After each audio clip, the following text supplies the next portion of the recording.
شكرا ربي شكرا هديت قلبي. السلام علیکم ورحمۃ اللہ وبرکاتہ. ناظرین، تو ایک مرتبہ پھر آپ کا استقبال ہے JI TV چینل کے ایپیسوڈ درس قرآن میں، اور آج ہمارا درس نمبر 3 ہے جس کا عنوان ہے قیامت کے دن 4 چیزیں کام نہیں آئیں گی. جی ہاں، تو آئیے جلدی سے آیت پڑھ لیتے ہیں، پھر ترجمہ کرتے ہیں اور سمجھتے ہیں وہ 4 چیزیں کیا ہیں جو آپ نے ذہن نشی کرنی ہے اور اس پر آپ کو آسان سا درس دینا ہے. اعوذ باللہ من الشیطان الرجیم، بسم اللہ الرحمن الرحیم. واتقوا یوما لا تجزی نفس عن نفس شیئا ولا يقبل منها شفاعة ولا يؤخذ منها عدل ولا هم ينصرون. سورہ بقرہ آیت نمبر 48.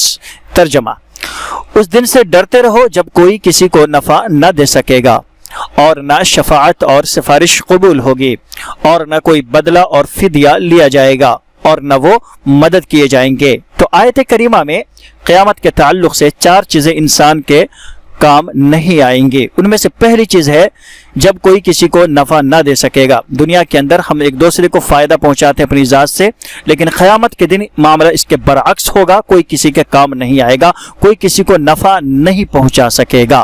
وَلَا يُقْبَلُ مِنْهَا شَفَاعَةٌ، اور نہ اس کی شفاعت اور سفارش قبول کی جائے گی. ہم دنیا کے اندر ایک دوسرے کے لیے سفارش کر دیتے ہیں، ایک دوسرے کے حق میں کوئی بات کہہ دیتے ہیں، ہے نا، ایک ہم سگنیچر کر دیتے ہیں، کسی کا کام ہو جاتا ہے. لیکن آخرت میں اس معاملہ اس کے بالکل برعکس ہوگا.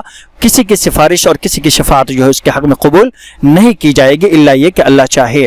وَلَا يُؤْخَذُ مِنْهَا عَدْلٌ، اور نہ کوئی بدلہ لیا جائے گا اور نہ کوئی فدیہ اس کا قبول کیا جائے گا. دنیا کے اندر نظام ہے اللہ تبارک و تعالیٰ کا بھی اسلام کے اندر کہ فدیہ اور بدلہ بھی دے دیا جاتا ہے، لیکن آخرت میں ایسا بالکل نہیں ہوگا. نہ ہی فدیہ کا کوئی سسٹم ہوگا کہ کوئی کسی کے بدلے یا کوئی چیز اپنی جان کے بدلے کوئی فدیہ دے دے.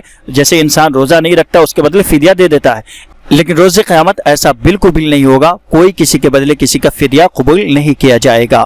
وَلَا هُمْ يُنصَرُونَ، اور نہ وہ مدد کیے جائیں گے. ہم دنیا کے اندر ایک دوسرے کی ہیلپ کرتے ہیں، ایک دوسرے کی مدد کرتے ہیں، ایک دوسرے کے ساتھ تعاون کرتے ہیں، کوپریٹ کرتے ہیں، اور اس طرح سے اس کی جان بچاتے ہیں. اس کے حق میں بہت ساری چیزیں ہم کر سکتے ہیں، لیکن آخرت میں کوئی کسی کے مدد نہیں کرے گا، کوئی کسی کے کام نہیں آ سکے گا. تو آیت کریمہ میں 4 اہم پوائنٹس ہیں، اس کو آپ نے ذہن نشی کرنا ہے. کوئی کسی کے نفع نہیں دے سکے گا، نہ کسی کی سفارش قبول ہوگی، نہ کوئی کسی کے کوئی بدلہ اور فدیہ کسی سے لیا جائے گا، اور نہ وہ مدد کیے جائیں گے، نہ کوئی کسی کی ہیلپ کر سکے گا، مدد کر سکے گا. تو یہ ہے آج کا ہمارا 4 پوائنٹس. اس کو آپ ذہن نشی کر لیں اور انشاءاللہ تعالیٰ آپ کو ذہن نشی ہو جائے گا. چھوٹی سی آیت ہے اور اس کا آسان سا ترجمہ ہے جس کو آپ اپنے درس میں بیان کر سکتے ہیں، اور اس میں آپ کا 5 سے 10 منٹ صرف انشاءاللہ ہو جائے گا. تو ملتے ہیں انشاءاللہ ایک نئی ویڈیو کے ساتھ. چینل پر نئے ہیں تو چینل کو سبسکرائب کر لیں تاکہ ہماری ویڈیوز آپ کو پہنچتی رہیں، اور اپنے دوستوں کے ساتھ ویڈیو کو ضرور شیئر کرا کریں تاکہ زیادہ سے زیادہ لوگ ہمارے چینل سے جڑ سکیں. ملتے ہیں. السلام علیکم ورحمۃ اللہ وبرکاتہ.